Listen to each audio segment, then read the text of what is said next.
41 кг байсан. Энэ гоорос Уусаас үүдэн адууны амралтын бүрэх тэр шиг механик гэсэн орон ирсэн. Тэгтээ цогцоор сатаа цагаан байгаа. Юу ч байсан. Төстэй хийж байгаа.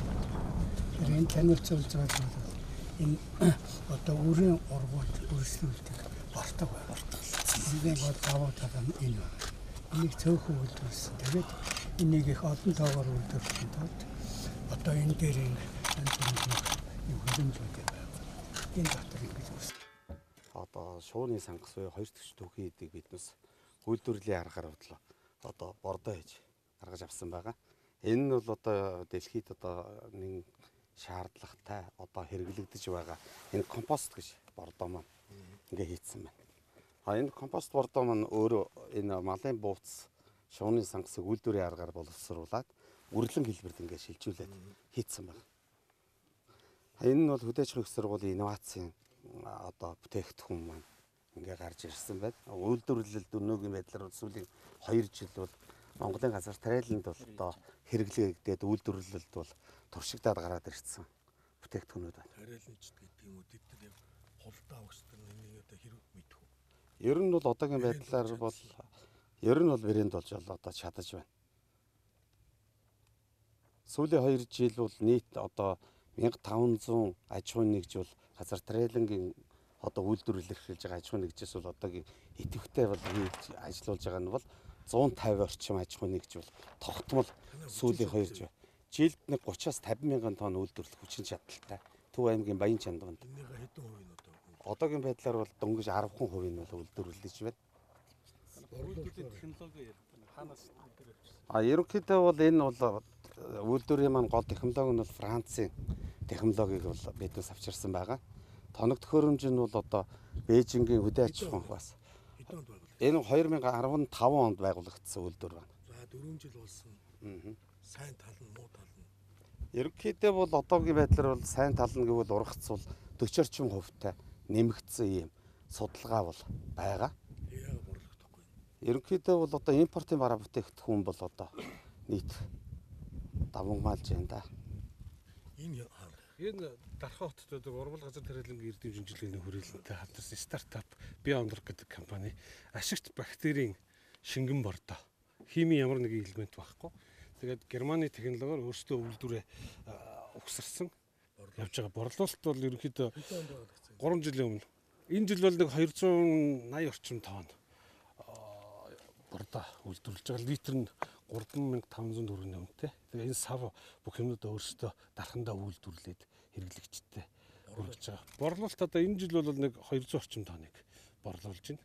Ер нь бол энэ манай үйлдвэр бол ерөнхийдөө жилдээ нэг 3 сар л ажиллаж байгаа.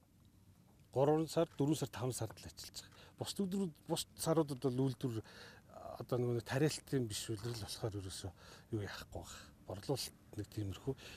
Ер нь бол энэ үндэсний үйлдвэрлэгчдэд биднэрт бол хамгийн их юу болж байгаа зүйл нь импортоор орж ирж байгаа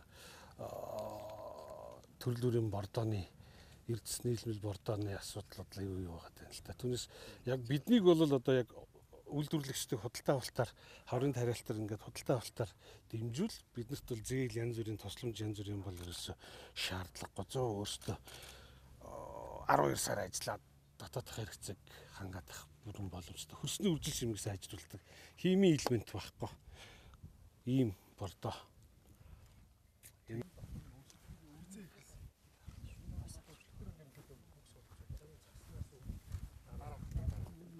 бортгоо бол чигэд үйлдвэрлэсэн байсан.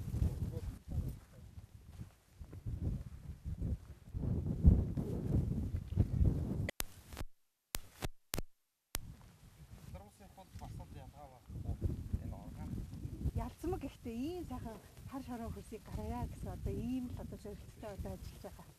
Тэгэхээр зэрэг нэг талаасаа болохоор хог хаягдлынхаа менежментийг зохицуулж нөгөө талаас бүр нөгөө талаасаа синк буюу нөгөө нэг нүүрс зөрөгчийг хөрсөндөө ингэж барьж өөр амьсгалын дулаард эерэг нөлөө үзүүлж байгаа. Ийм ач холбогдолтой ажиллагаа.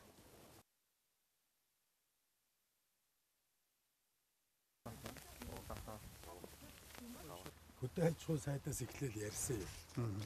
Монголдо дотооддоо хүнсээ ургуулж тарьж хэрэгэлдэг болёо. Ерөөсөө л ийм яриад барахгүй яваад байгаа. Тэгэл ярихаар энэ урд зүгээс орж ирж байгаа энэ хүнсний ногоог дийлэхгүй байна. Яасан бэ? Урахгүй байна. Яагаад вэ? Хөтөн байна. Гээд сая тэр нэг хүнсний аюулгүй байдал гэдэг нэг чуулга игээд хүнстэй онцгой хурал зарлаа гэд. Тэгээд эрэнгүүт ингээл ирээл ирэхээр энд нэг ингээл тэгээ Белорусуудтай яриад тэр нэг танах яд яа. Ийштэй Белорусаас ирсэн энэ хүнс. Тэгэхээр одоо энийг бий болгоод технологийн дагуу нотлоод тэгээд энэ тариаланч худалдах асуудал яригдах гэдэг байгаа үстэй.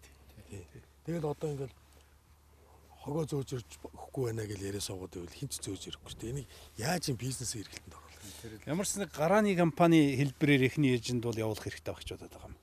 Одоо жишээл одоо манай энэ ондорход багш бол одоо Австралид бол мэрэгжлээс Австрид тий. Тэгээд гарааны компани байгуулад гарааны компани гэдэг чинь өөрөө бас яг энийг бас өөр ажил гэрэг болгоод явахгүй бол яг одоо манай одоогийн нөхцөлд бол ер нь бизнесээр бас явахгүй ч байгаа байхгүй. Тэгээ гарааны компани байгуулаад явах. Нэг хэлбэр нь тийм байна. Органик бодисыг мөнгөнд төрөлдөө худалдаа авалт тэгээд ер нь зохицуулах юм бол дотоодын үйлдвэрлэгчид бол бүтээгдэхүүнийг Тэр одоо хүнстэй холбоог их хурлаа хийгээд хэлсэн байна. Тэр их хурл нь доороо жижиг хурлууд болно. Их хурлаас өмнө одоо бараг 14 хоног болох уу гэж бодож байна. Тэгээд ерөнхийлөгчийн тамгын газар хамтарч ажиллана. Тэгээд салбар болгонтой хөрснийх нь нэг юм яриад хөрсний технологийн тухай одоо яах ёстой гэдэг. Ингээд энэ салбарууд нь бүгдээрээ нийлж жагаад их хурл руугаа асуудлуудаа яригддаг болох гэдэг ухаантай. Тэгэхгүй л хүн болгоо нэг юм яриад. Тэнд ч нэг хүн помидор яриад, энд ч нэг хүн луун яриад, энд ч нэг хүн гүзээлзгээр ингээд ерөөс ямар ч зохион байгуулалт вэ. Төр алийг яаж хэрхэн дэмжихээ мэдэхгүй байгаа байхгүй. Тэгэл баахан хүн хүлэмж рүү гараад явцдаг. 50% шатчихдаг. Нөгөө юу тарих ямар хэрэгцээгээ мэддэггүй. Ийм учиртай тэр онцгой хурал тэрүүнд маш идэвхтэй л ормоор байна. Хизээ болох уу? Одоо мэдэхгүй. Одоо тэр үстэгээс асуух хэрэгтэй. Одоо хизээ зарлах вэ?